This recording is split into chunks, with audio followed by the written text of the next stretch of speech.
Hi everyone, happy Dragon Boat Festival, 端午节. Today we're going to make 粽子. Ingredients, 材料. You will need red beans, 红豆. Red dates, 红枣. Sticky rice, 糯米. Bamboo leaves, 粽叶. Some people also use reed leaves. They both smell really good. You will also need thread and scissors. Steps, 步骤.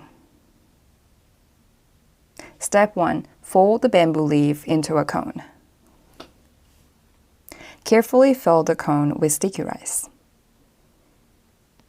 Add red beans or red dates for flavor. Although zong in southern China tends to be salty with meat and cured eggs as fillings, this is more of a northern recipe. Add more sticky rice on top.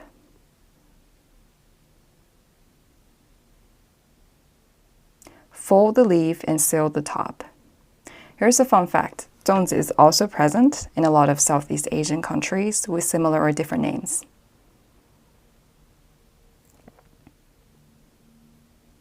The last step, use the thread to secure the opening. That's it. Step 3, boil for 4 hours, or appropriate length.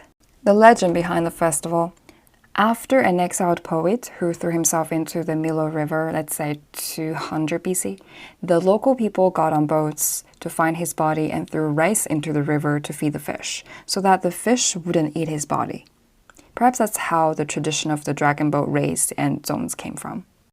Step 4. Enjoy the zong with honey. Don't eat the leaf, please. Seriously. These are not stuffed grape leaves. These are more like tamales or guacocos. Thanks for watching. Until next time, bye!